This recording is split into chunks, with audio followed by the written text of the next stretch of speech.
aappii tokko yeroo seentanitti ofii isaatiin daataa bannee akka cufuu bilbila keessaniin gochuu akka dandeessan ni beektanii. Yeroon kana isiniin jiru appilikeeshinii tokko yeroo isin keessa seentan ofumaa daataa banaa, yeroo isin keessa baasan ammoo ofumaa daataa cufaa jechuudha.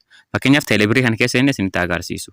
Yeroon teelebirii keessa seenetti jechuudha daataa ofiif banaa jechuudha. Akkuma agartan iddoo neetwoorkii kana ilaalaa asitti daataa awutomaatikii jechuudha. Ofumaa banaa keessaa ba'u.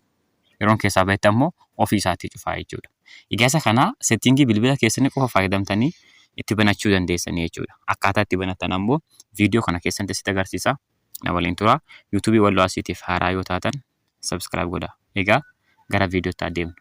Kana sirreeffachuudhaaf gara settingii deemtu. Ergaa settingii keessa deemtanii boodatti iddoo kanatti akkasitti jechuudha. Moodii ende routine kan jiru kana isa kana filattanii jechuudha. Kana amma gurraachessa kana moodii kana irratti tuqxanii erga si biratti routine kan jiru kana isa kana jechuudha. Isa kana irratti asitti ida'uu mallattoo ida'uu kana tuqxanii jechuudha. Inoo asitti ida'uu kana amma isinitti agarsiisaa jiru kana ida'uu kana ni tuqna.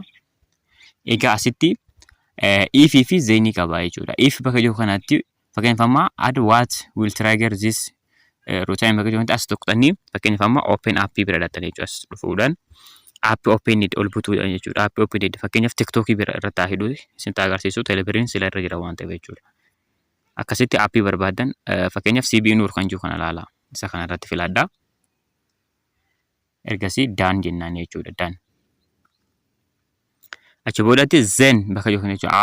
App open need CB Nur bakka jiru kanatti add zen kan jiru kana immoo asitti tuquudhaan maaltu ta'ama yeroo appii san seenne jechuudha. Connection bira dhuftanii ergasii boodatti mobile data onii kana tuqxanii jechuudha. Daan gootu jechuudha. Ergasii boodatti save jennaan. Asitti iconiidha. Maqaa isin barbaadu yoo beektan sirreessuu dandeessu yookaan immoo CB Nur jettanii tirrisuu dandeessu jechuudha. Ergasii boodatti maal gootanii save kan jiru yookaan immoo daan kan jiru kana tuqnaa jechuudha. Amma ta'ee jira.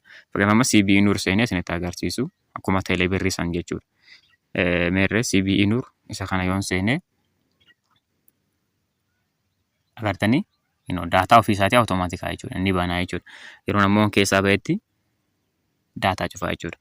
Kan biraa keessa yoon seene fakkeenyaaf CB bilbilaasiin kun irratti ni hidhamne daataa hin banuu jechuudha. Kanaaf aappii barbaadan yeroo isin seentan ofuma isaatii akka daataa banu fakkeenyaaf TikTokii, Facebookaa, Telegiraamii ta'e aappii daataadhaan dalagu tokko yeroo isin keessa seentan irra si gadi buuttanii akkasitti daataa banuun hin barbaachisu jechuudha. Teelebir